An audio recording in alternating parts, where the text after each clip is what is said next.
지금 대구에서 택시기사 운전을 하고 있는 김문수 전 경기지사. 어제 무슨 일이 있었던 모양입니다. 딱지를 떼었다 이런 얘기가 지금 제목에 올라와 있는데 이와 함께 여권 상황 자세히 한번 알아보겠습니다. 자, 먼저 이완구 대표가 그동안에 보름 넘게 파행됐던 정기국회를 오늘 다시 살리면서 한 이야기가 있었는데 그 이야기를 한번 직접 들어보겠습니다. 정기국회가 시작이 됐지만은 국회 공전으로 해서 여야의 합의가 아닌 국회의장의 결단으로 정기국회 의사일정이 대충 정해졌습니다. 오늘부터 일정상 상임위 활동이 개시되면서 정기국회가 진행되고 있습니다. 어제 대통령 발언 고심 끝에 나온 말씀과 결정이 아니었나 이렇게 생각을 합니다. 자, 국회는 일단 열렸는데 조수진 차장. 네. 지금 돌아가고 있는 건가요? 네, 지금 정상적으로 가동되려면 결론적으로는 대단히 어렵습니다. 예. 네, 박영선 원내대표라는 제1야당의 원내사령탑이 오늘에서야 당무에 복귀를 했기 때문입니다.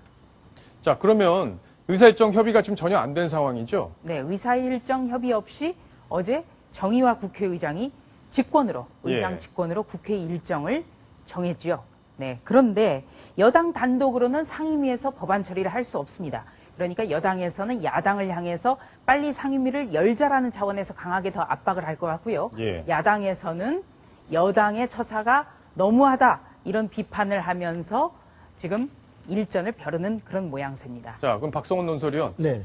그 26일 날 지금 네. 본회의를 열겠다. 그래서 네. 법안 처리를 하겠다고 했는데 네. 그 절차는 무리 없이 진행될 걸로 봐도 될까요? 일단은 여야 간의 협의가 이루어지지 않으면 의장이 결정할 수 있습니다. 예. 그래서 그거 근거해서 어제 26일 본회의를 정했지만 오늘 그 김영록 그 새정치민주연합의 김영록 원내수석 부대표를 비롯한 그 원내 대표단이 예. 상의 방문을 했어요. 의장에게.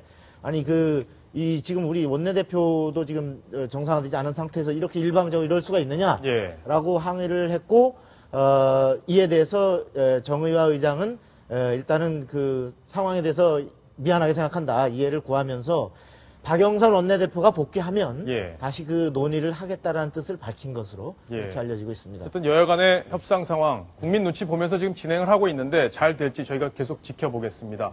지금 이 세월호 전국에서 한 발 좀 떨어져 있는 사람 바로 김무성 새누리당 대표인데요.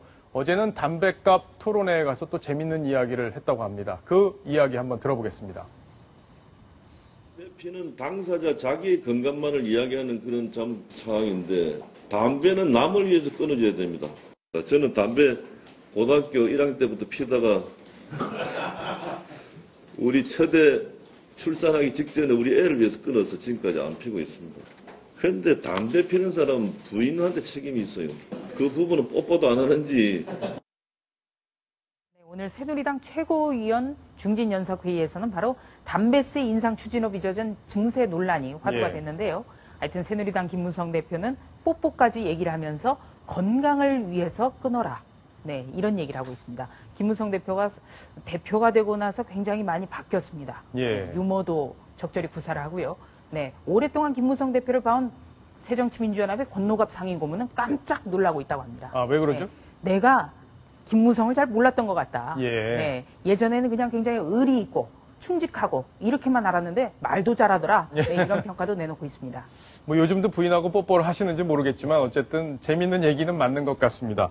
자, 어제 김무성 대표가 라이벌인 김문수 전 경기지사를 혁신위원장으로 임명을 했잖아요. 근데 김문수 지사 저희 채널A의 류병수 기자가 대구까지 직접 갔습니다. 그래서 택시를 함께 타고 인터뷰를 했는데요. 그 영상 함께 보시겠습니다.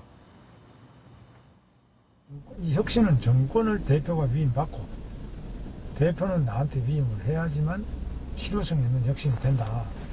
사당화되어 있는 정당을 공당으로, 국민정당, 공당으로 바꾸는 것. 특권과 기득권을 가진 사람에 의한 혁신은 혁신이 아니죠.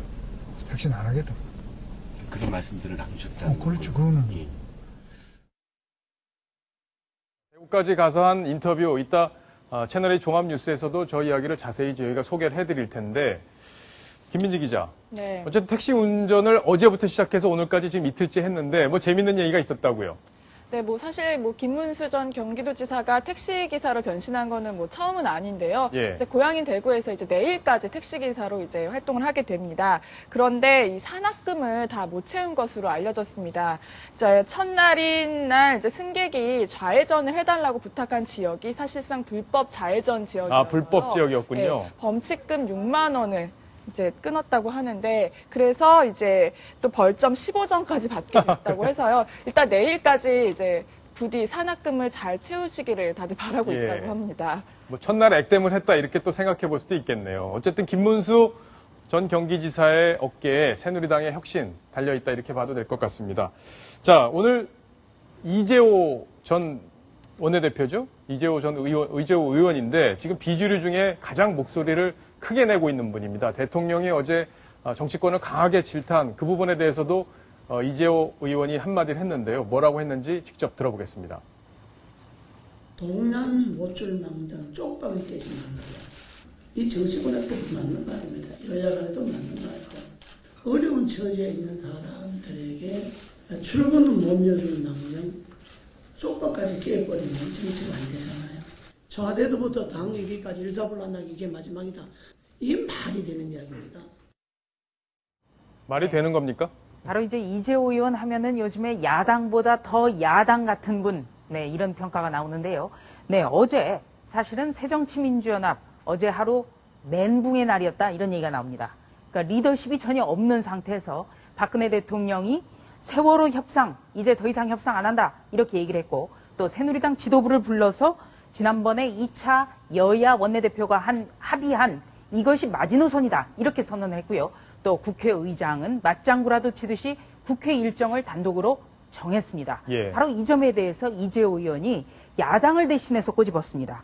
이런 날에 오히려 출구를 열어줘야지 쪽박을 깨서야 되겠느냐 이런 비판을 했고요. 또 오늘 회의에서는 이 담뱃값 인상 문제에 대해서도 강하게 질타를 했습니다. 담뱃값 한꺼번에 4,500원 오르는데 이게 증세 아니면 뭐냐? 떳떳하게 증세면 증세라고 얘기해야 된다. 이렇게 얘기를 했고요. 이 말을 들은 김무성 대표의 말이 또 걸작이었습니다. 뭐라고 했나요? 이재호 의원님 말을 들으니 에어컨을 좀 더 켜야겠다. 왜 이리 더운지 모르겠다. 네, 이렇게 얘기를 했습니다. 예. 박성원 논설위원은 저에게 어떻게 들으셨어요? 이재호 의원이 뭐 지속적으로 박근혜 대통령의 그 소통이나 이런 부분에 대해 비판을 해오고 있습니다만. 그랬죠. 특히 어제 대통령의 그 국무회의에서의 발언, 세월호 조사위원회에 수사권 기소권을 주는 것은 상권분립책에 어긋나기 때문에 안 된다.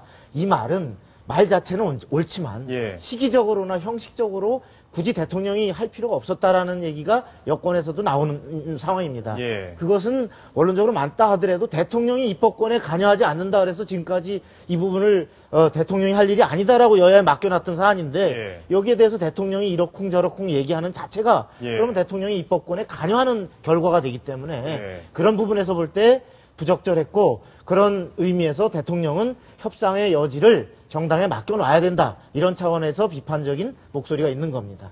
예, 어쨌든 뭐 대통령의 그런 여의도 정치에 개입하지 않겠다는 정신, 그것도 중요하고 또 국민의 어떤 답답함을 빨리 덜어줘야 되는 그런 생각, 이런 것도 중요할 텐데 그런 것들이 잘 조화를 이루어야 될 것 같습니다.